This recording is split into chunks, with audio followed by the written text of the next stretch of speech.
What is going on, YouTube? What is going on, Kansas City? And what is going on, everybody? And welcome to the Beat of KC. Ladies and gentlemen, my name is Lucas Murphy, and I have the pleasure of being joined by my friend Michael Darcy from the KC Sports Report. Michael, how you doing tonight? I'm doing fantastic, my friend. Ready for some Chiefs football this weekend, and I'm sure we've got some good stuff to talk about today. Heck yeah. It's funny you say that too. It's always like coming off of a loss, you wish the game was like the next day or even like Yeah. within the next hour of the loss. Like, I think fans and I'm sure players are chomping at the bit 100% to get back after it. But man, I'm so excited that it's going to be at Arrowhead, the opening night. It's going to be incredible. I'm sure. I mean, the national anthem is going to be incredible. We're getting Tyrann Mathieu to bang the drum. I'm sure the B2 is going to be flying overhead. That place is going to be next level, and the Eagles, of course, are going to be in town. Now, the subject that I really want to talk to you about, I think really kind of revolves around that. Obviously, if we're just being honest, we were demoralized in the Super Bowl. We really didn't have a great showing whatsoever in the very first game against the Chargers. And I think a lot of the talking heads, not only in Kansas City, but really kind of across all platforms, have really kind of questioned the motivation or the energy that this Kansas City Chiefs football team has. My question to you is do you sense that this team is lacking energy? And if so, I guess what do we do to get this team going? I don't know if they're lacking energy, like overall. I think they might have come out a little bit flat against the Chargers, but we also need to take into account that their number one wide receiver got knocked out on the first offensive drive of the season. So you kind of have to take it with a grain of salt. I mean, I think that, defensively, Spags kind of talked about it. He didn't have a good game coaching. There were guys that were out of place. I think that effort wasn't really my biggest takeaway from that loss. I mean, maybe the effort could have been better on the pass rush, but to say the entire team just lacks effort, I don't think that's right. For sure. And I guess my next question leading off of that really kind of, I mean, this team, I had to sit here and think about this because I'm trying to honestly think like this team's gone to numerous Super Bowls. The accolades stacked up for multiple players. And I'm trying to think like what truly, if you're a player on this football team, what would motivate you? And so my question to you is you've won Super Bowls. You got one hand that's almost covered in rings. And in some areas, some players have all pros, some players have MVPs. I mean, the trophy, the hardware, all that stuff is with a lot of these players. So internally, I could see the energy maybe not always being there because it's like, what would motivate these guys?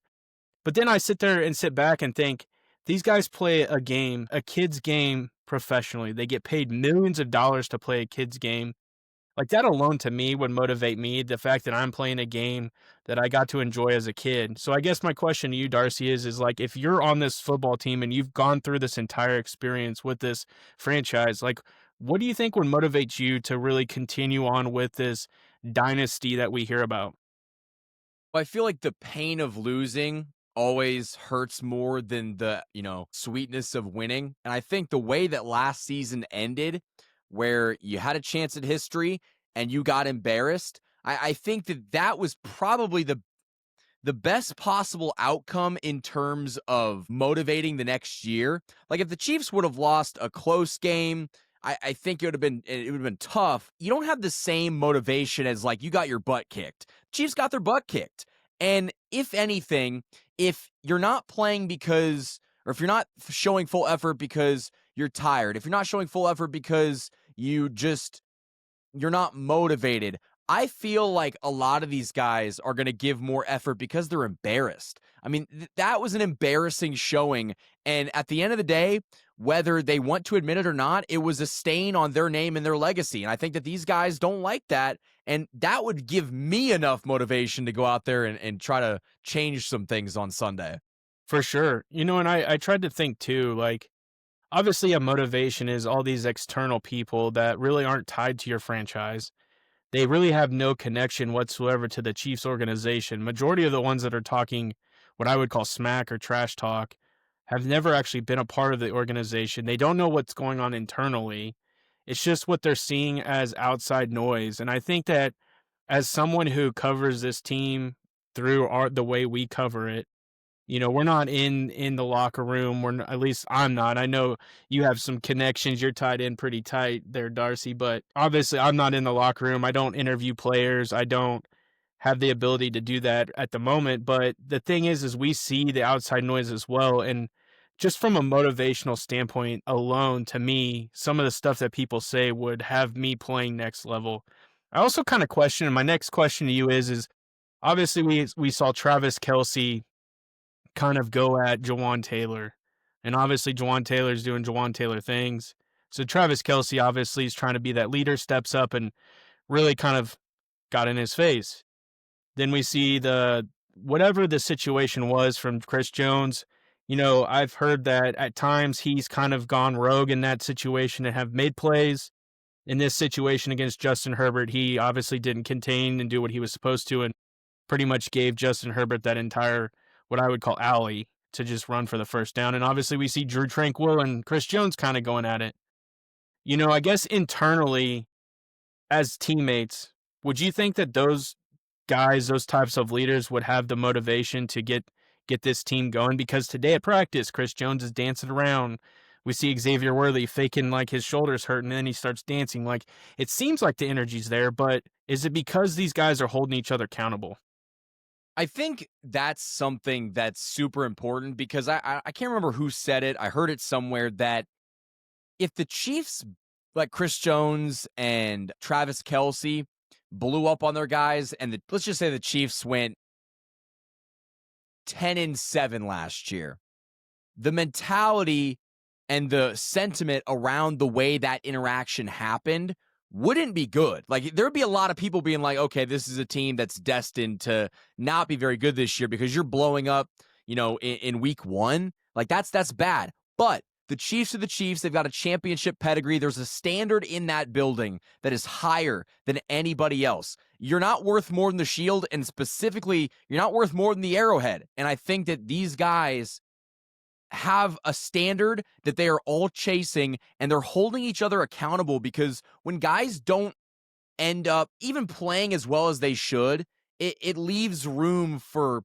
criticism. And, Mahomes kind of talked about it. He would rather guys get on each other because it means that they actually care. Like, I think that that's important. And I also think that, they've earned the right to kind of get in each other's faces because it's worked in the past.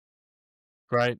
Yeah, no, I agree 100%. And I think too, like, we don't ever really see Mahomes kind of be that guy. Like, he's always even kind of talked about it. Like, that's just not his style. But like, I feel like if Mahomes is getting on you, then it's like, man, I either got to change or this should take me to the next level where I'm playing out of body experience type of play. And like, I mean, to play with him anyways, like I feel like that would be elevating your game anyways because you're on the team with the Kansas City Chiefs. You're with Mahomes. You're with Andy Reid.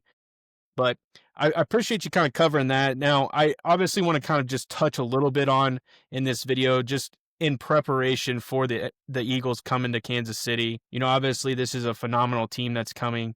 One of the things that I've kind of heard coming through social media and really kind of the talking heads as well is this Eagles secondary really isn't as good as people anticipate. Obviously, they have some rookies back there. They have some second year players.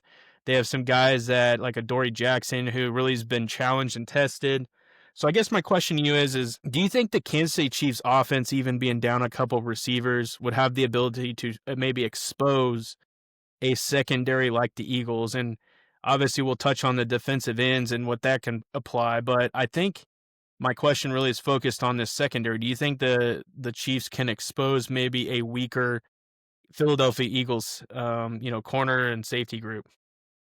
I mean, I hope so. I think that one of the bigger takeaways is that Philly doesn't have the same team as they did last year. Now, they're still a very good team, but you saw the Dallas Cowboys in week 1 march down the field, and they would have won that game if CeeDee Lamb could have caught the ball. Right. So I do think that is a vulnerable defense. Is Patrick Mahomes going to take advantage of it? I'm not sure. I would love to say yes. I feel like we haven't seen him consistently take advantage of bad defenses in a while. And I think part of that's been due to the, protection up front. But guess what? Philly's pass rush is pretty darn good too. So I don't know. I hope that Mahomes can take advantage of an Adoree Jackson, or I think he might have some revenge for Cooper DeJean. But I want to see the Chiefs not struggle against defenses. Like, just take what they give you. The underneath should be there. I just want to see them function more efficiently as an offense. Right. And I kind of started thinking too, if this is a time because we saw how the Cowboys really took advantage of the run game against the Eagles. And obviously, Jalen Carter wasn't Jalen Carter, I think wasn't it is Jalen Carter, right? It is Jalen Carter. Yeah, Jalen Carter wasn't obviously a part of it because he decided to hawk a big loogie on Dak Prescott. But I think the fact that even though he wasn't a part of it, the Cowboys really took advantage of the run defense that was the Eagles. So I'm curious to see if this Chiefs offense can potentially get some of the running game going. And again, I'm not saying that they're going to break out and have 200 yards rushing, but take advantage of that a little bit and start to maybe expose them with the pass game if both are kind of dueling. So I guess my final question to you, Darcy, as we kind of wrap this video up is if there was one X factor in this entire football game, and I'm talking environment because obviously it's at home in Arrowhead. I'm talking coaching staff, so coaches versus coaches, offenses versus offense, and defense versus defense, and then the final thing, obviously, special teams. If you had to pick one X factor that could really give this Kansas City Chiefs a victory, who do you think is going to be that X factor? I'd say the trenches, but more specifically, I would say the defensive line. I think if the defensive line can force more pressure on Jalen Hurts, then the Chiefs will win this game. Like, I think that was really one of their root causes and why they lost last week. I know a lot of people were talking about the secondary. I understand that they weren't good, but they also weren't good because they couldn't touch Justin Herbert. So I want to see the pass rush actually apply some pressure. I mean, most of these games are won or lost in the trenches. The Chiefs lost that game so badly in the trenches in the Super Bowl. This is your chance to impose your will. Guys like Trey Smith and Creed Humphrey and even guys like Kingsley Suamataia should go out there with a fire wanting to put these guys' heads in the ground. And I Right. want to see that on Sunday. Yeah, for sure. I think I'm gonna take a little bit of different approach, and I'm not trying to be all gushy with the fan base, but I truly believe that because this game is at Arrowhead, I think they're the true X factor. I think and again, this wraps up to kind of really full circle this video. If this team truly is lacking motivation or energy or whatever it may be, there's absolutely no question in my mind that everything we kind of talked about in the beginning of this video with the national anthem, the drum being hit by one of the guys that went to battle with you and Tyrann Mathieu, you're more than likely going to have some form of a flyover that just is going to be insanity. I would imagine you're going to get a tearful Chris Jones. Like all that's culmination of things, I think is truly what is going to be the X factor in this game and what is going to push the Kansas City Chiefs over the top. I think the fact that this fan base rallies behind this football team and really generates the energy for this football team, I think it's going to be insane. And I think that the fans don't forget the Super Bowl and they don't forget how we lost in the Super Bowl. I wouldn't be surprised if we're pushing the decibels at this place. And I expect the Kansas City Chiefs to win. So I guess I do have one more question for you. If you're going to predict a final score for me, can you give me a final score? Who's going to win? And what are you thinking? I'm going to go 28-24 Chiefs win. Close game at home. I think Travis Kelce's going to have a better game, and we better hope that our defense shows up.